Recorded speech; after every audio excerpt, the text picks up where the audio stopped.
Okay, thank you. So the next item we're going to have a report on is the Stop and Search quarterly update, and this is actually I think the first report we've had since I wrote to the Home Secretary about the inspection in September of last year, where we reiterated that we continue to work with yourself, Dean, and the force regarding Stop and Search.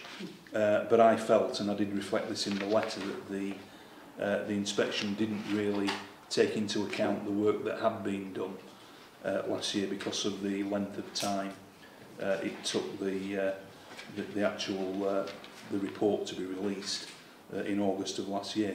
But I'll hand over to you, Angela, to report on the updates. Thanks. Okay, thank you. Well, you've already seen, Commissioner, the quarterly report in relation to Stop and Search, and it covers a 12-month period up until September 2015, and there's a real focus around that last quarter, so July to September, and it also touches on the best use of Stop and Search scheme that you've just outlined there. What we can see in the report, and I'll unpick a little bit of the detail as we move through, is that just over 17,000 stop searches have been undertaken in the last 12 months, which is a downward trend, and that's a national downward trend as well. It's not just West Yorkshire that are out of kilter with other forces up and down the country. Of interest within the report, it shows around our BME community being searched slightly more than our white community. So within West Yorkshire, our BME community is around 18%, and our white community being about 82%. However, when we look at stop searches, 22% of stop searches refer to people from a BME background, and only 78% to the white community. So it does show a slight move away from what will be expected proportionately. When we unpick it a little bit further, the report talks about that a good half, so 53% of searches, refer to the Drugs Act of 1971, so drug searches, and then 45% around Section 1 of PACE, and the rest are under other powers. But when we actually look around the disproportionate element that I know you've been interested in previously, what it basically shows is that there's no disproportionality in relation to the search of BME members of the public around Section 1 searches, but in relation to the drugs searches, there is some disproportionality because the figure there is about 26% against a population group of 18%. But we do have a bit of a health warning on the report in that around 8% of stop and searches there's no ethnicity, because individuals we believe have chosen not to define what their ethnicity is, albeit the officer may record what they believe the person to be. The report then moves on and it talks about there's been no Section 60 authorities, and those are the ones that you'll recall move from being at superintendent level up to assistant chief constable level. There's none of those within the last quarter. We have had though 6 complaints, and if you recall, we set our community trigger, which is basically the community complaint, at a very low level of one complaint, and we would look at it in relation to a community trigger. We have had 6. They are spread across the force area, so it's not just in one particular area. We've had a couple in Bradford, a couple in Leeds, one in Calderdale and one in Wakefield. And if you require me to find out extra details around those, albeit some are still live, I can do that.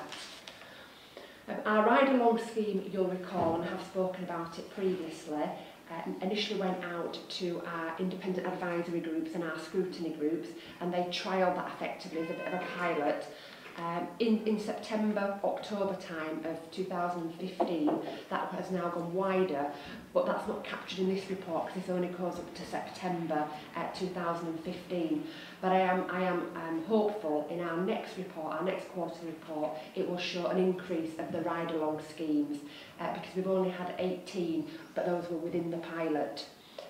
Of note, and it's received quite a lot of positive feedback. Our ride-along scheme for West Yorkshire actually goes right down to 16-year-olds. We have had to include that if a 16 or 17-year-old wants to come out with officers, they will have to bring a guardian with them, an adult to be able to supervise them, whereas other forces have actually said, no, it's 18 and above or even higher than that, which I think is quite positive around our youth engagement. Yeah. Just working through the report, it does include quite a lot of detail around how the Force Performance Improvement Unit and partnerships team are working with scrutiny panels out in the 5 districts to raise awareness of this scheme, and I've certainly tabled it now in the last 2 independent advisory groups that I chair on behalf of the force. We've also done quite a lot of training, and when the HMIC last visited us, we talked about the training that we've done already and that we accepted that we needed to do even more around the new scheme in relation to a stop and search. So if I can just jump on, if I can please, to the Appendix A you've got within the report, just to highlight a couple of little bits that hasn't been in the narrative there that you've had earlier. On page 1 of the appendix, it talks about that the bulk of people that we would tend to stop and search are between 16 and 44, but homes in on 40% are aged between 20 and 29. That's in line with the national picture about young people that would be out on the street at those times. It then talks about on page 1 around the gender. So as we know, our population within West Yorkshire, 51% female, 49% male, but stop and search by gender, so when we use our powers, it's only 6% for females and 94% for males.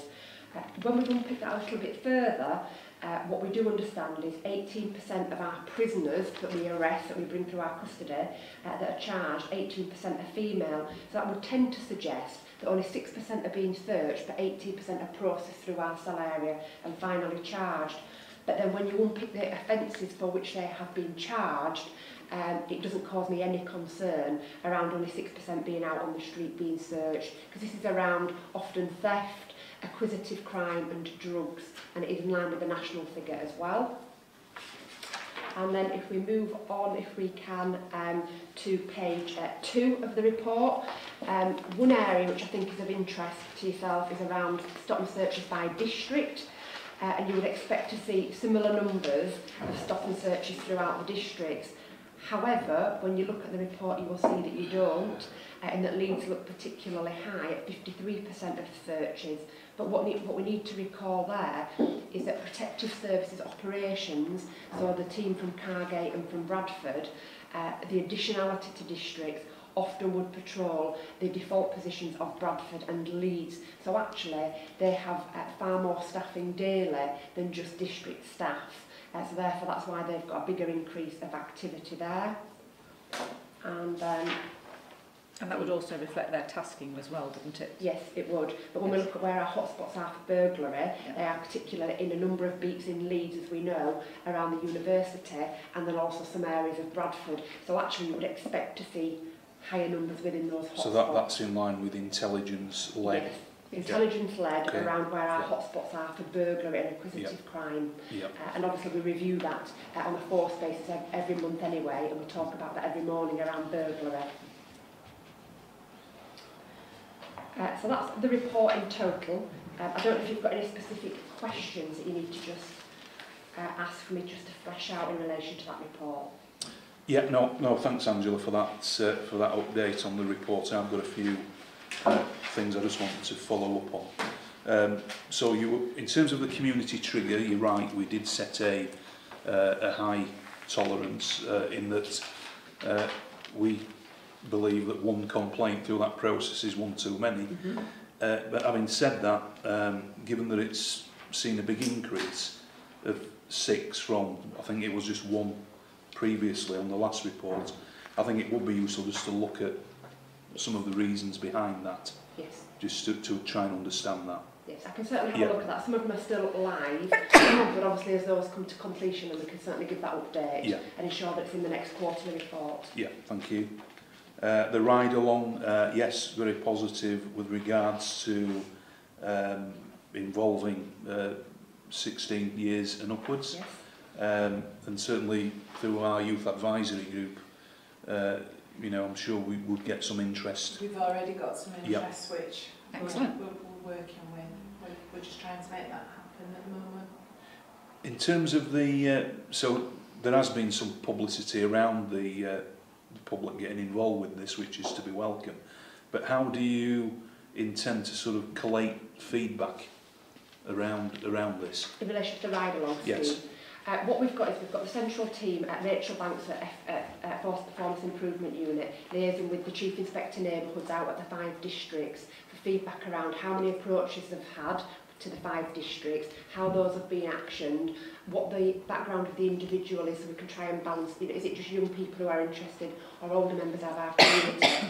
And also, we need to be really focused on have they actually witnessed a stop and search conducted out on the street, because actually that would really feel like success. Yeah. No, thank you. Yeah, no, that's good.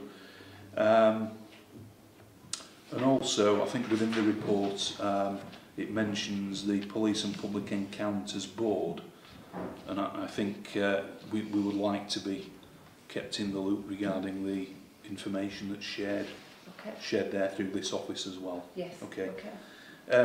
Coming back onto the broader issues, so yes, you mentioned that there has been an overall reduction to around about 17,000 stop and searches in the last 12 months, and that's, as you say, in line with national trends around the reducing number of stop and searches. It's a question though around what you think those reasons are. Is it around, is it more intelligence led? Is it more unintentional because of the numbers of police officers that we've got out there? Is it a combination of those factors? Yeah, I think we are in line nationally with other forces. Everybody has seen a reduction, and we have really had a push around using the power legitimately and appropriately in line with legislation. So we've had that push. We've also had a push around training to make sure officers understand the power and encourage them to use it. I do think that some officers have maybe shied away from it a little bit initially, thinking, you know, it's a little bit too much trouble, more trouble than it's worth as a power. But actually we've encouraged them to use it, but use it legitimately and appropriately in line with the training. But I do think it actually comes back to as well around finite resources being out on the street. So you'll recall briefly previously around, and if Mark was still here, we talk about 100 resources less within operations that happened in July 2014, and we've had a movement of staff. Whilst we've had a reducing budget, we have had a movement of staff into safeguarding. So we all know we've had at least 120 plus officers moved into safeguarding. So the net effect of moving staff into safeguarding, a reduction in relation to protective services operations, and also some reductions within uniform resources out on the street that tend to use the power, it results in about 350 officers less, I believe, over the last couple of years out on the ground on the front line across the full force area to be able to use this power. But I actually feel that the 1,700 now it has balanced out, and it sort of appears to have plateaued somewhat. We did see a sharp so reduction. 17,000. 17,000, sorry, yes. Yeah. It has reduced quite sharply over the last year or two, but it appears now to be plateauing out somewhat. I think another contributory factor, Commissioner, is the complexity of what people are dealing with.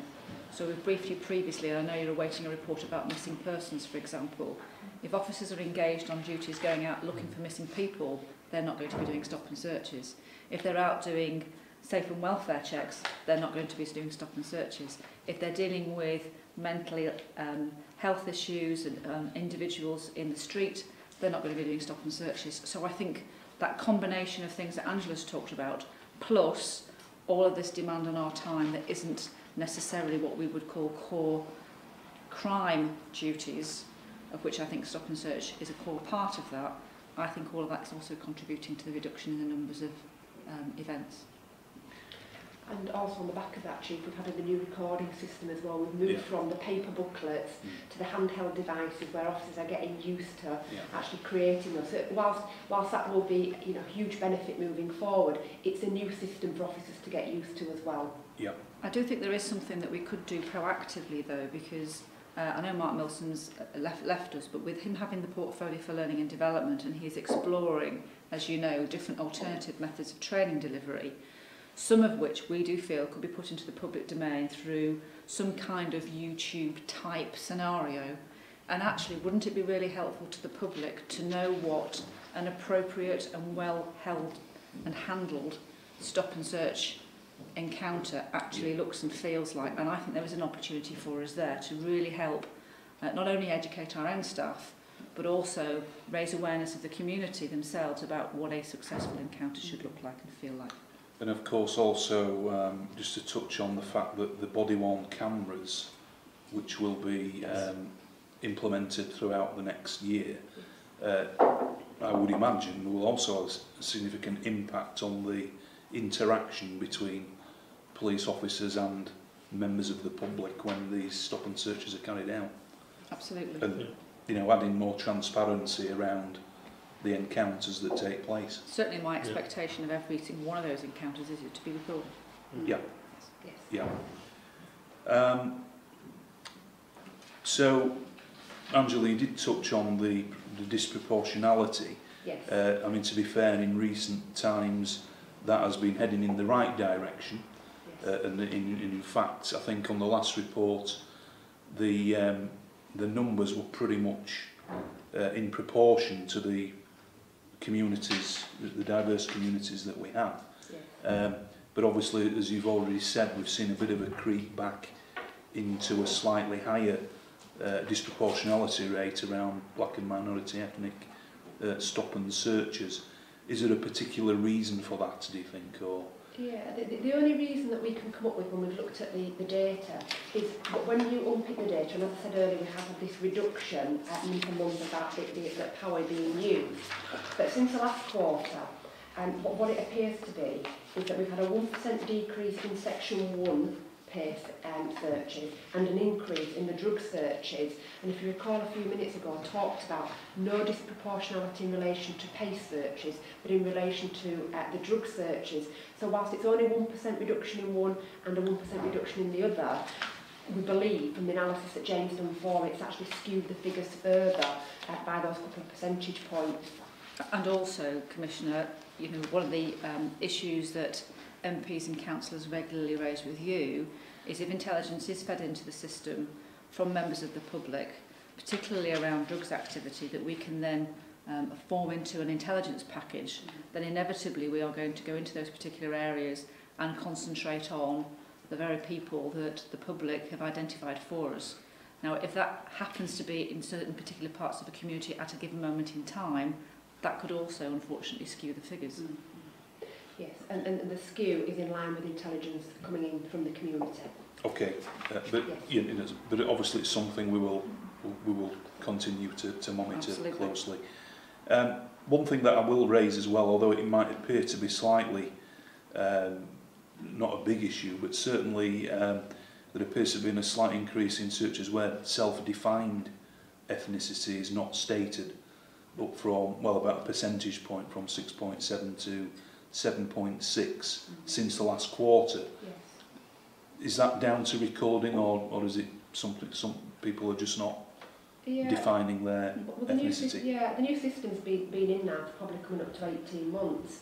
And whilst the system makes it mandatory for the officers to record self-defined ethnicity, it's just presumed that the individual who has been searched has not given their own ethnicity. So the officer can put what they believe, but the individual has chosen not to.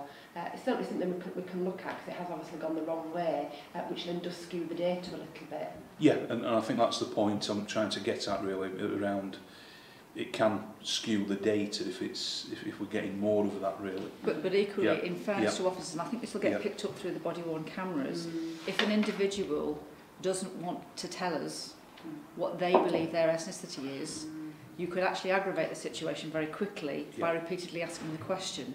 But I think that will come out of the body-worn video, Yes. the evidence that we capture, which will be, again, quite helpful. Yeah. Okay, and well, you've answered the question around male and female Yes. disproportionality in the early report.